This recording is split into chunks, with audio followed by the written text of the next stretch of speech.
The Soweto Electricity Crisis Committee has been advocating for township and hostels electricity debt to be scrapped. Towards the end of last year, Gauteng Premier Panyaza Lesufi announced his intention to try and write off nearly 5 billion rand in debt. We're joined now by Dr. Trevor Ngwane from the Soweto Electricity Crisis Committee. Talking to us from Soweto, but it's a part of Soweto that I can't really recognize. Dr. Ngwane, thank you so much. He's joining us virtually from Soweto.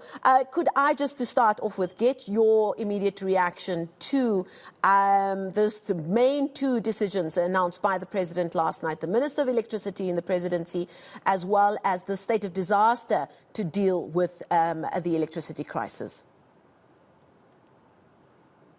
Thank you very much for having me. Well, the first thing is that, you know, the ANC is in crisis.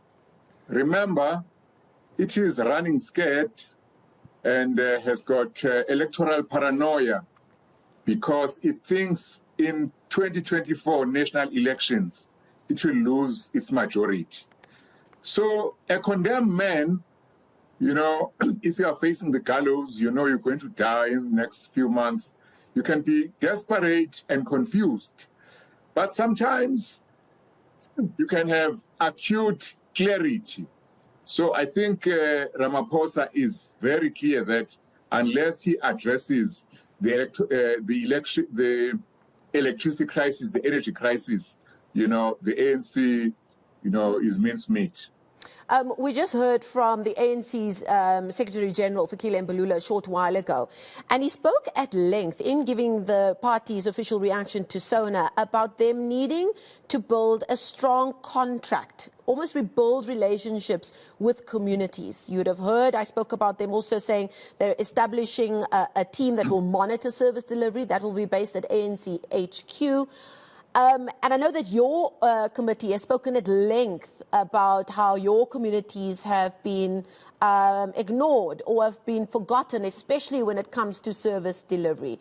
What hope do you have that this renewed talk of rebuilding a social contract with the ruling party will help the residents that you represent? Well, if the government's intention is to have more community participation, that's good. However, you know, the government's declaration of a disaster suggests that it wants to have more power, you know, to centralize power, which might also mean less accountability. So it wants to dictate from the top, you know, how to solve the problem. So the danger there is that the implication is less participation, less citizen control, less worker control. But certainly, you know, a foundation for solving the crisis from the point of view of the working class and the poor in Soweto, Mdantsane, Gugulethu, everywhere in South Africa where the working class lives, is to involve, you know, the people in finding solutions. So far, I haven't seen a lot of assistance being offered to poor communities to actually alleviate the crisis they are in because of load shedding. Speaking of load shedding, I mean, we've been continuously speaking to ordinary South Africans about the impact that these power cuts have had, especially over the last while.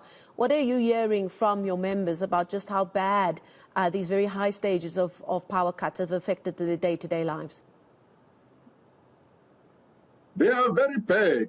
Remember that already, actually, since the days of apartheid, black working class areas, townships, shared settlements, rural villages have been getting less electricity, sometimes no electricity, whilst the richer white suburbs were enjoying that.